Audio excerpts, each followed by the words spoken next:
Salut, c'est We Love MDR, votre rendez-vous avec les comédies françaises, un podcast de We Love Cinéma. À We Love MDR... Ouais, je le refais. Oh, c'était nul. C'était pas très bien, Non, c'était vraiment nul.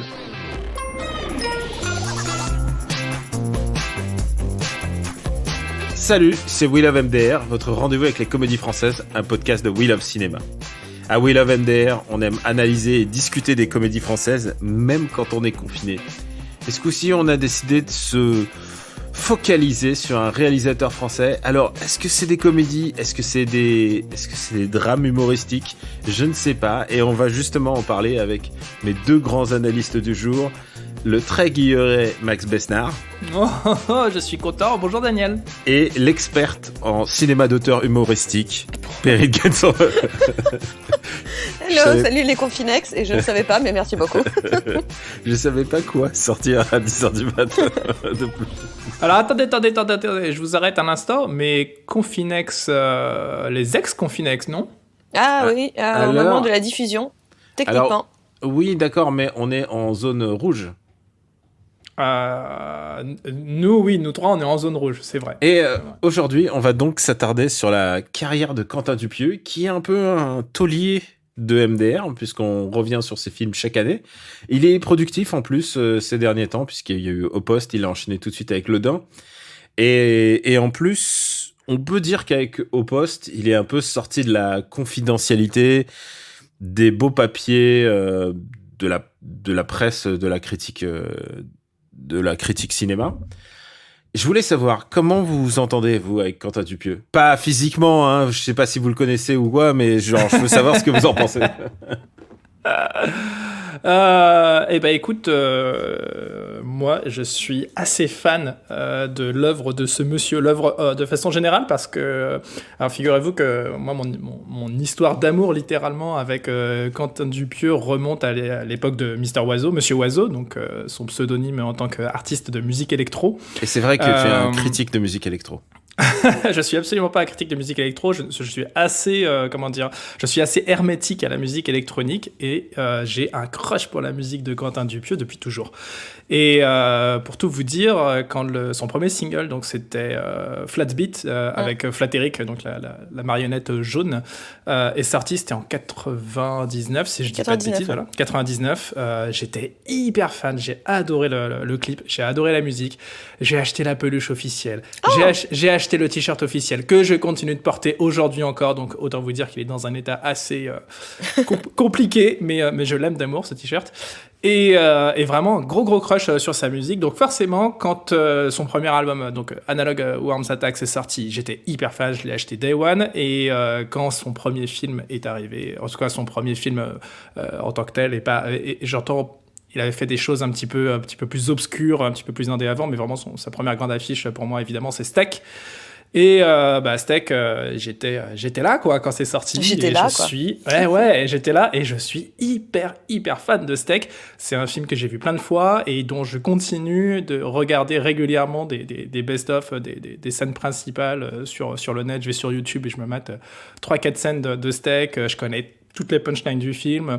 Pendant des années, avec certains potes, je reprenais le check des Shivers, donc les personnages principaux du film. Ils ont une façon de se dire bonjour qui est assez spéciale, avec un enchaînement de plusieurs gestes, et je faisais ça avec des potes tout le temps dès qu'on se voyait. Enfin, vraiment, je suis hyper fan de Steak et de Dupieux. Je comprends le lien avec les visiteurs à la Révolution 3. Le lait, c'est ça ta passion, mais en fait. Ça vient de Steak, en fait. C'est vrai que dans Shivers, personne ne boit d'alcool et ils sont tous à la bouteille de lait frais. Donc ce qui est aussi ton cas grande histoire d'amour, vraiment. Dans la réalité. Alors dans la réalité, pas du tout, parce que je ne bois pas de lait. Mais voilà, c'est une histoire d'amour qui remonte à très très longtemps. Et évidemment, j'ai toujours suivi sa carrière avec pas mal d'attention dans la mesure du possible, parce que j'ai raté quelques sorties ciné sur les derniers films, et je me suis fait des rattrapages après en VOD, mais ça c'était pour des raisons familiales. Mais voilà, grand fan. J'aime pas forcément tous ces films, mais j'avoue que quand ça a commencé avec Steak, la première fois que j'ai vu Steak, j'ai trouvé ça un petit peu compliqué. J'avoue, ça m'a pas vraiment fait rire, et je sais pas, c'est peut-être après je me suis replongé dedans, Tu sais, c'est peut-être, je sais pas, peut-être un peu le syndrome de Stockholm, de se dire c'est pas possible, je peux pas kiffer un mec, en plus c'est de la musique électro, j'aime pas la musique électro, mais j'aime quand même ce qu'il fait, donc je vais me forcer à revoir Steak, etc. Et vraiment, ça a été, waouh, l'explosion, Perrine, en fait. C'est quoi ton premier contact? C'est une relation tumultueuse entre Quentin Dupieux et moi. Alors lui il le sait pas, mais moi je le sais. C'est que le premier contact ça a été aussi, alors évidemment Mister Oiseau, ça c'était le truc que je regardais à la télé quand j'avais quoi, 10-11 ans à l'époque, et je trouvais ça absolument incroyable. C'est gentil de nous rappeler qu'on est vieux. Des bisous. Et j'adorais Flatteric et tout, mais voilà. J'avais déjà mon permis de conduire, ça me dégoûte quand tu dis ça. Désolé. J'avais déjà voté. Exactement. Mais au moins je l'identifie. Et donc non, j'aimais bien la musique et tout, mais voilà. Et après la découverte ça a été Steak.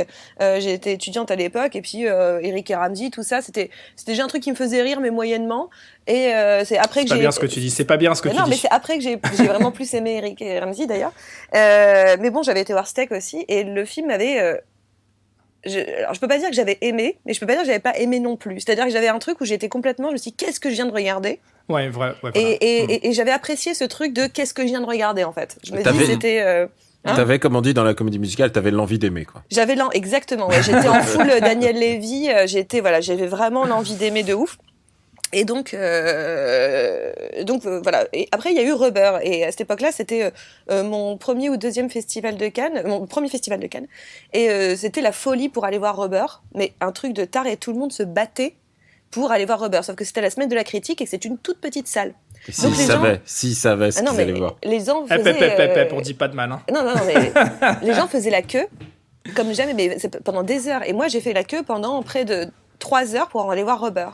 Et là, à honnêtement 20 minutes du début de la séance, ils avaient toujours pas fait rentrer les gens parce que c'était que les invités de Quentin Dupieux qui rentraient. Et résultat, il y a très très peu de spectateurs qui sont rentrés. Ça, moi, et ce jour-là, j'ai dit jamais je verrai ce truc.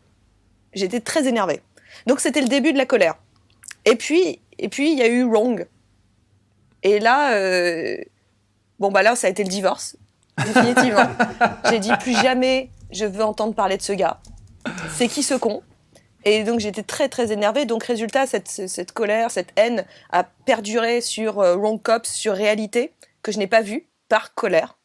Puis j'ai décidé de me calmer à Au Poste. Et c'est là où la réconciliation a eu lieu entre Quentin Dupieux et moi, où j'ai vu Au Poste, que j'ai j'ai vraiment vraiment adoré. On aura l'occasion de reparler, mais j'ai vraiment adoré Au Poste, puis Le Dain que j'ai vraiment beaucoup aimé, et ce qui m'a permis de revenir sur Réalité derrière, et Rubber, et de les apprécier. Par contre, il faudra pas me demander de revoir Wrong et Wrong Cops, quoi. Ça c'est hors de question. Mais voilà, on peut dire que ça a été une histoire d'amour pleine de rebondissements, d'affect, de découverte, de je t'aime moi non plus.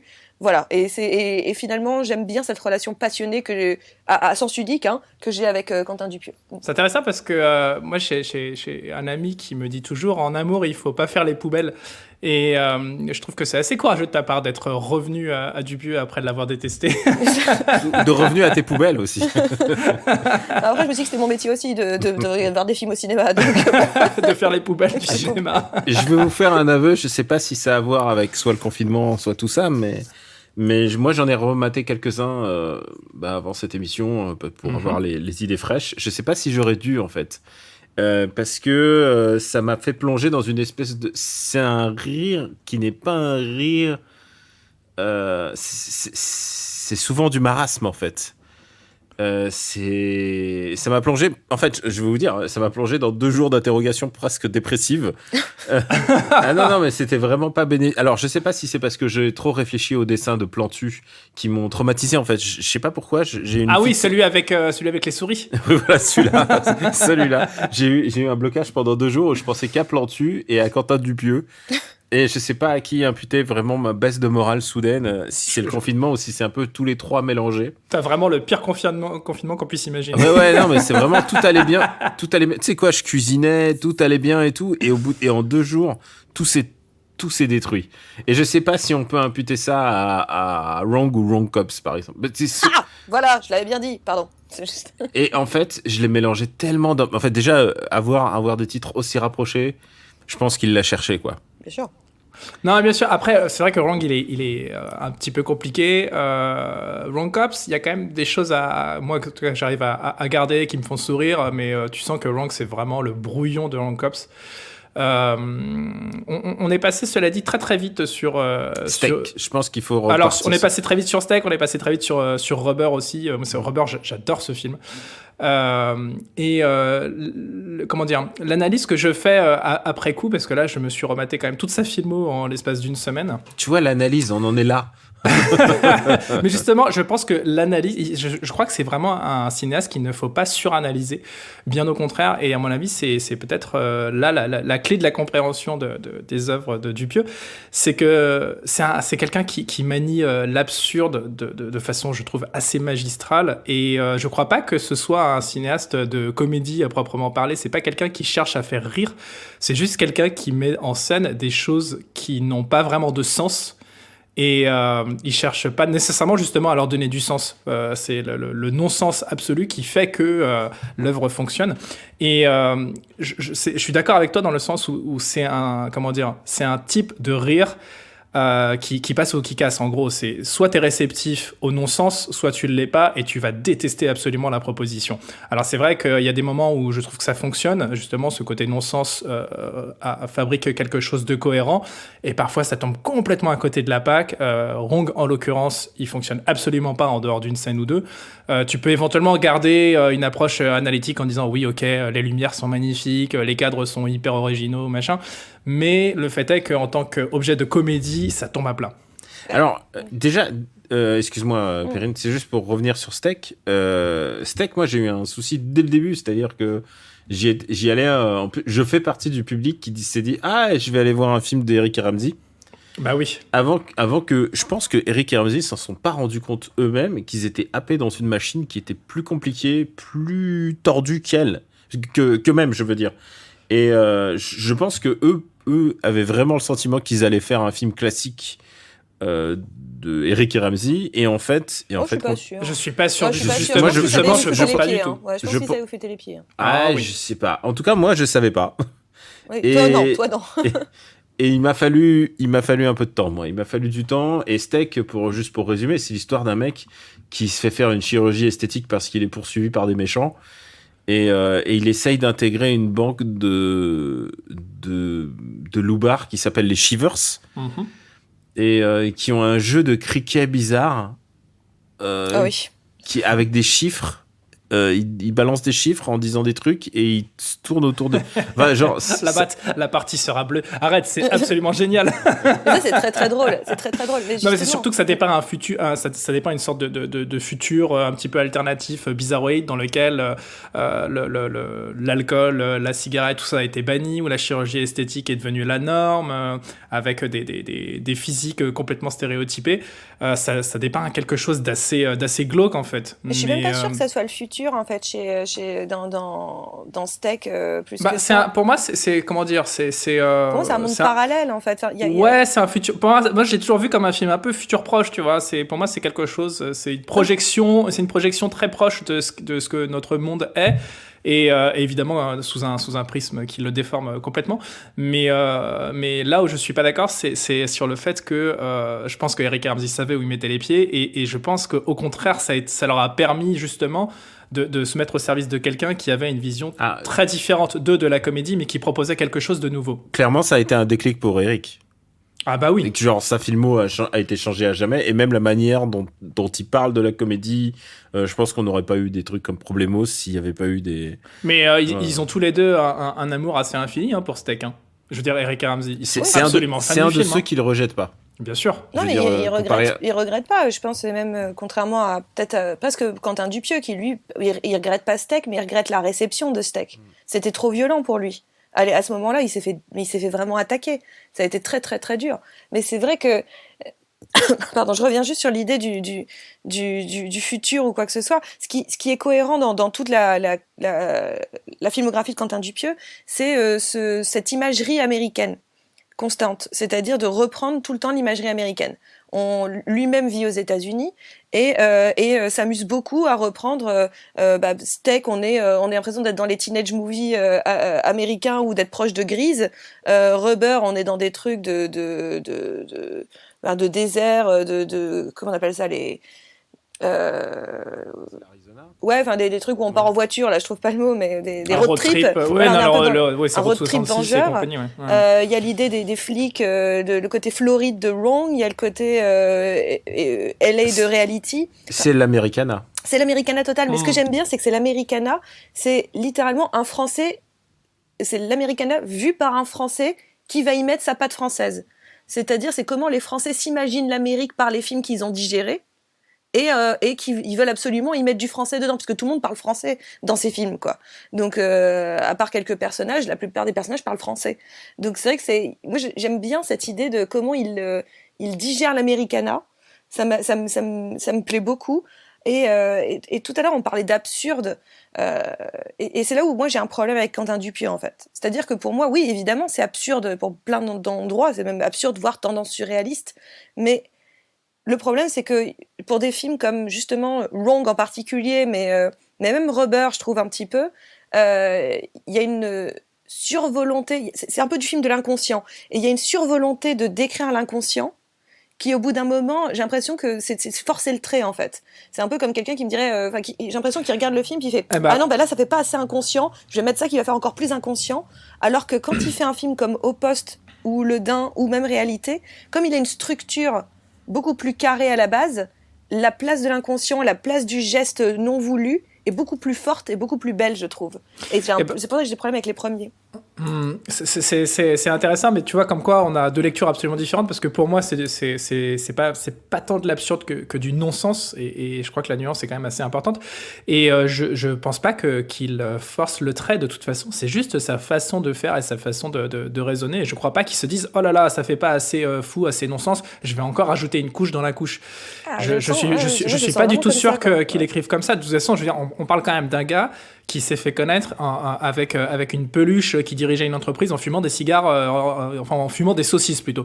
Donc je veux dire, déjà de base, tu sais que le gars il va te faire une proposition qui n'a absolument aucun sens. Mais ça, tu vois, pour moi, ça fait du sens. Ça, moi, ça résonne dans ma tête. Mais ça n'a pas plus que Eric et Ramsey qui se fait refaire la tronche pour rentrer dans un gang de loupards. Pour moi, ça va encore cette histoire d'Americana. C'est l'idée il faut rentrer dans un certain stéréotype. Et donc là, le stéréotype, c'est les chirurgies esthétiques.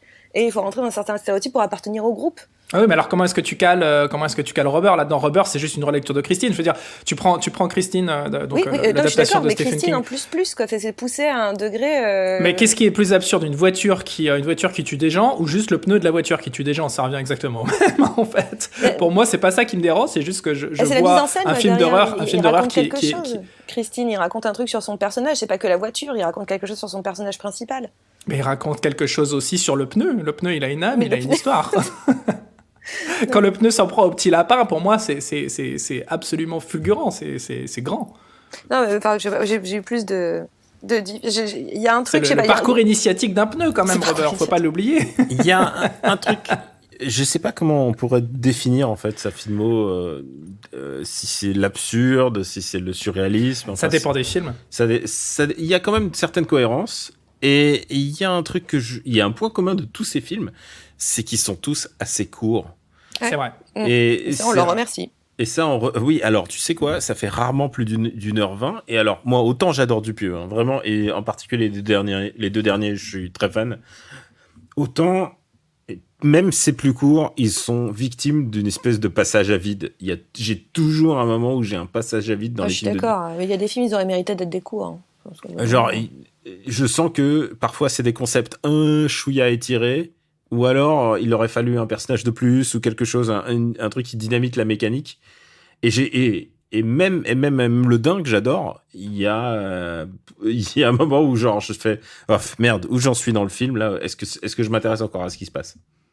Je suis assez d'accord. Moi, je trouve que la plupart de ces films, pas tous, hein, mais beaucoup de ces films, auraient mérité peut-être un traitement justement, peut-être de moyen métrage, parce que c'est là où je dis qu'il y a une sensation. Moi, j'ai la sensation, en tout cas, d'un surplus ou en tout cas qu'il insiste, quoi. C'est-à-dire que Rubber, pour moi, c'est un film qui aurait mérité d'être un moyen métrage, pas un long. Alors. J'ai vraiment du mal, quoi. Long, j'en parle même Ouais. pas. Pour moi, ça aurait dû être un mini court-métrage. Enfin, ça aurait pas dû être, en fait, peut-être long. Mais c'est tout. Mais voilà. C'était cruel. Mais après, par contre, au poste, je trouve qu'il est parfait. Il est parfait dans sa structure, dans sa durée, dans son rythme. Je le trouve absolument parfait. Au poste, il est monstrueux ce film. Il est trop drôle. Il est hyper bien foutu. Justement, même moi, si j'aime bien au poste, genre, je trouve qu'il y a 10 minutes de trop. Ah ouais. Ah non, Ah non, moi ouais, je trouve d'accord. pas. Je trouve que là, pour le coup, avec la multiplication des personnages, le rythme, pour moi, il arrive à tout doser exactement au bon endroit. Et même le non-sens, le truc qui fait sens. Et comme il y a du sens et pas que du non-sens, d'un seul coup, le non-sens pour moi prend toute sa dimension. Là où un film comme Wrong, où c'est que du non-sens, bah justement, j'arrive plus à repérer ça. Enfin, en tout cas, à m'intéresser à ça, puisque je comprends strictement rien. Donc, Alors après, c'est vrai que moi, je me raccroche à encore autre chose. C'est comme je suis fan du gars en tant que, j'insiste, en tant qu'artiste électro initialement, dans ces films, il y a toujours des moments, effectivement, des passages à vide, et j'ai tendance aussi à me raccrocher à la façon dont il met en scène littéralement sa musique. C'est quelque chose qui me parle beaucoup. J'ai l'impression de voir des clips qui sont très longs plutôt que nécessairement des films à certains moments.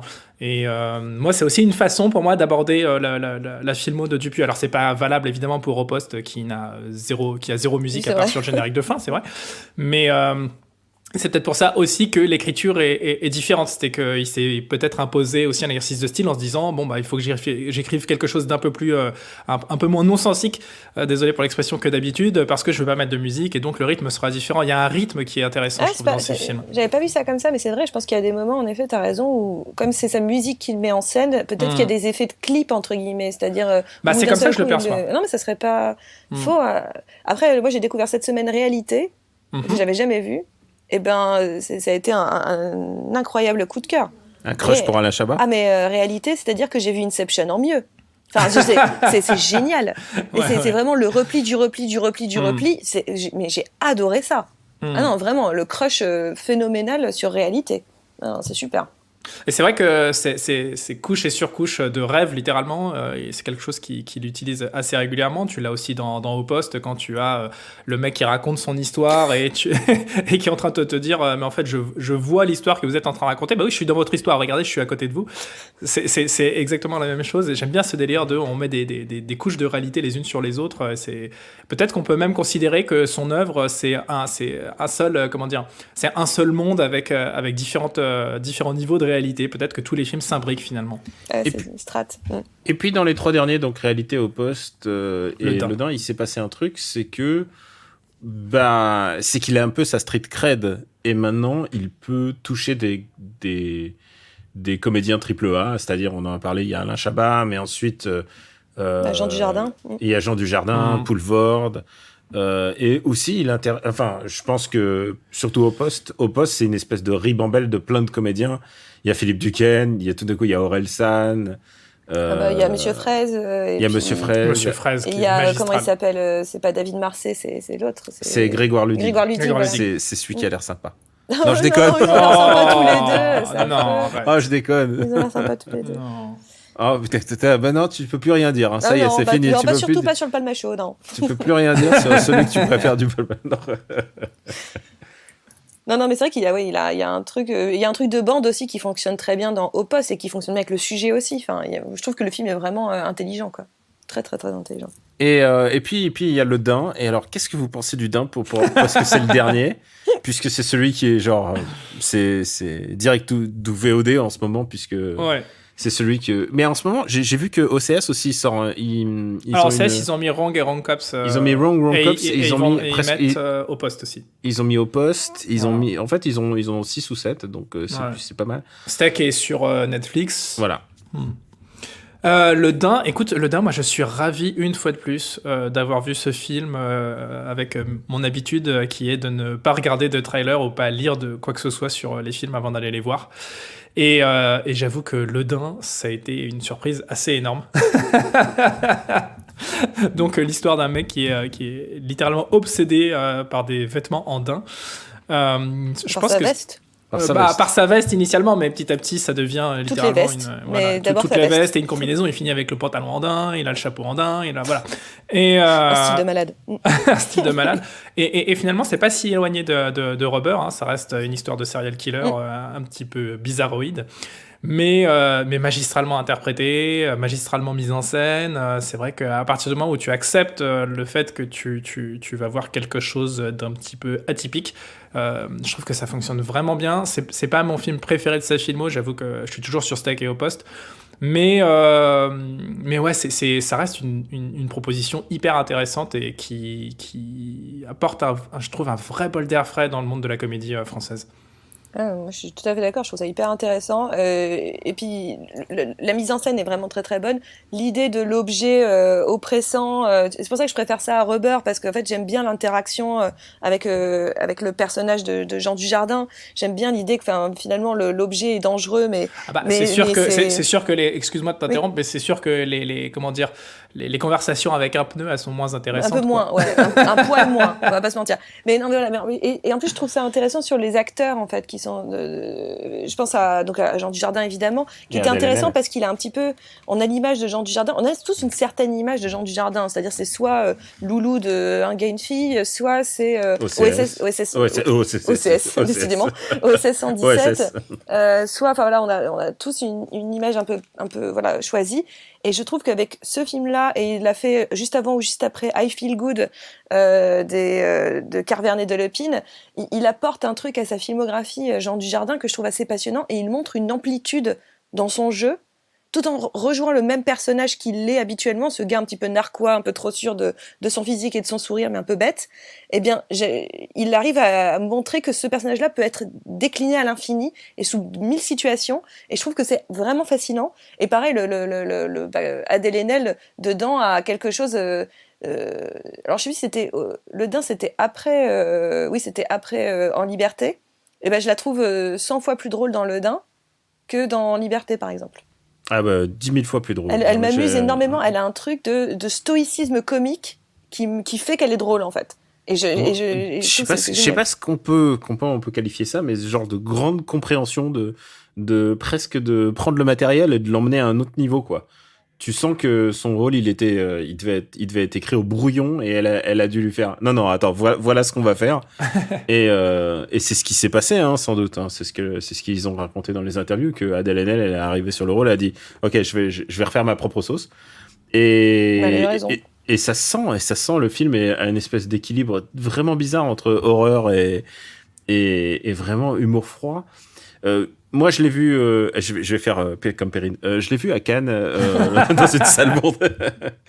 Et c'était assez génial de le voir sans rien savoir de ce qui allait se passer, parce que au fur et à mesure que le film se défilait, je me suis dit, mais attends, j'ai vu le même film il y a pas longtemps, et c'était Venom, en fait. Et c'est Venom en mieux, parce que c'est quand même quelqu'un qui parle à une autre voix, il a une obsession pour quelque chose, il lui parle. Et sauf que là, c'est pas Tom Hardy qui bouffe des homards. Là, c'est Jean Dujardin qui parle à ses fringues qui lui disent de tuer tout le monde. C'est absolument génial. Et je pense que c'est un des rares cas où on peut dire Jean Dujardin est supérieur à Tom Hardy. pour un rôle équivalent. Pour un rôle équivalent. Écoutez, on a fait le tour de sa film. Je voulais vous demander si vous avez un Dupieux à recommander à quelqu'un. Genre, vas-y, regarde. Comment on parle? On dit un Dupieux maintenant. C'est bien, c'est rentré dans le langage commun. Voilà. Si tu as un film de Quentin Dupieux à recommander à quelqu'un, tu lui dis c'est quoi la porte d'entrée et qu'est-ce que tu lui dis? Et surtout, c'est pas le film que vous recommandez, c'est qu'est-ce que vous lui dites pour le préparer? Moi je dis de regarder Au Poste parce que c'est le plus accessible et c'est celui qui provoque le plus de rire classique, on va dire. C'est un film qui est court avec un twist assez rigolo en plus. Et puis il y a Monsieur Fraise de toute façon, donc c'est forcément bien. Moi j'aurais recommandé Au Poste aussi, mais pour un autre, je dirais sûrement Réalité, en fait. Parce que en disant ce que j'ai dit tout à l'heure, déjà parce qu'il y a un Lachabas, et puis Réalité. Non, déjà parce qu'il y a Jonathan Lambert. Et parce qu'il y a Jonathan Lambert, et il y a un Lachabas, et aussi parce que voilà, comme je disais tout à l'heure, c'est Inglourious Bastard. Non, pas Inglourious Bastard, pardon. Inception. Non, alors ça, mais j'ai un autre truc. Il était une fois Hollywood, la Once Upon a Time in Hollywood, rencontre Inception en mieux.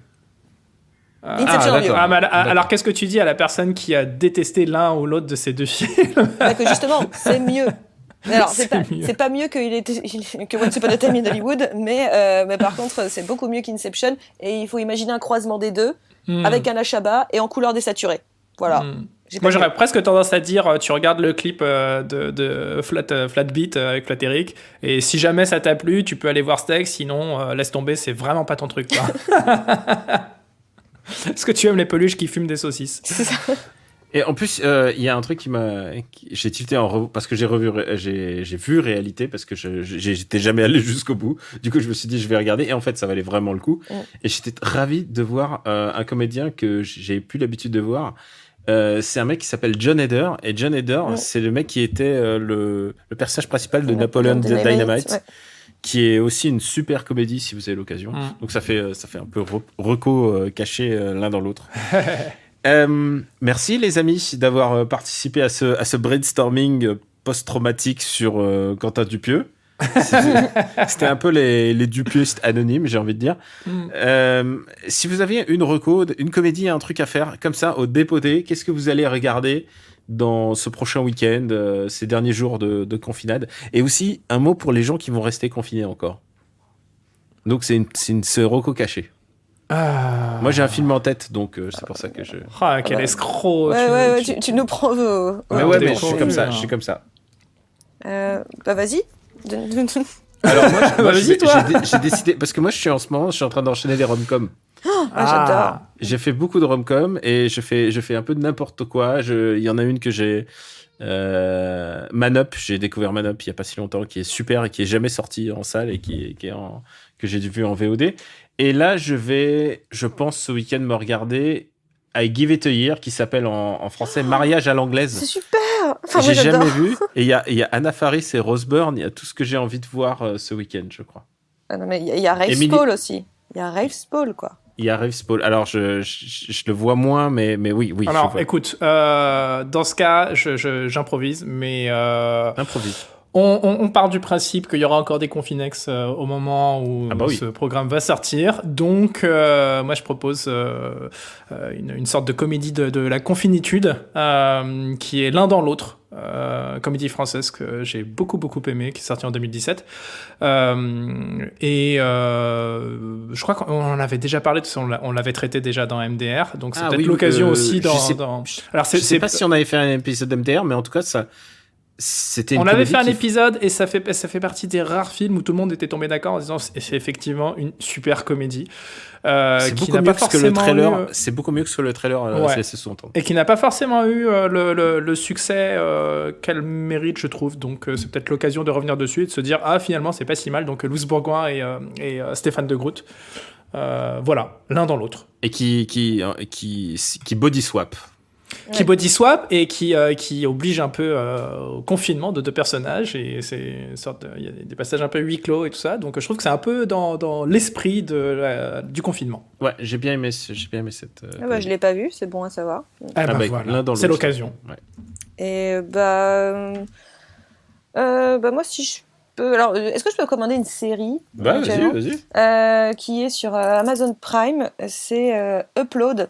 Je recommanderais Upload, qui pour le coup va très bien aux gens qui sont encore un peu confinés aussi, puisque c'est une rom-com et une série, c'est une comédie rom-com sur un monde. On est dans le futur proche, on est en 2033 à peu près, et en gros quand on meurt, on n'est pas obligé de mourir définitivement, on peut aller dans un autre endroit, on peut se uploader dans une sorte de cloud. Ghost in the Shell. Un peu ça. Et on peut continuer à vivre et même à interagir avec le monde des vivants. Mais juste pas physiquement, mais on peut continuer à interagir par les clouds, par la VR, par plein de choses, quoi. Et donc, à partir de là, va y avoir une rom-com qui va se créer entre une vivante et un mort. Et donc, c'est un peu... Pushing Daisies et The Good Place qui se rencontrent, et c'est très joyeux, c'est très mignon, et surtout c'est très actuel dans sa manière de traiter la relation au corps et aux autres dans un monde confiné où on ne peut pas se toucher, on ne peut pas approcher les autres, et on n'a que des relations à distance, et je trouve que c'est très sympathique. Ça a l'air cool, ça me fait penser à Her de Spike Jonze. Il y a un peu de ça, vraiment, on peut penser à ça, on peut penser à Black Mirror aussi, on peut penser à beaucoup de choses, et franchement, il faut passer le premier épisode qui est un petit peu à mon goût, honnêtement un peu raté. Et à partir du deuxième, c'est l'autoroute du bonheur, quoi. Cool. Ah bah écoute, je vais le mettre dans ma playlist du matin à 7h du mat. C'est fini pour ce MDR spécial Confilex, spécial Dupiox, des X. Je fais les rimes et les X, c'est des rimes riches. Je remercie Solène et Quentin à la réalisation. Pour nous retrouver, c'est William MDR sur Apple Podcast et toutes les applis dédiées. Merci de vous abonner, de laisser des commentaires et d'en parler autour de vous. On vous retrouve très bientôt. Je sais pas encore comment se passera les modalités de notre déconfinement humoristique. Je sais pas encore comment ça va se passer, mais en tout cas, je sais qu'on s'amusera quoi qu'il arrive. On vous embrasse très fort et on vous dit à très très très bientôt. Ciao.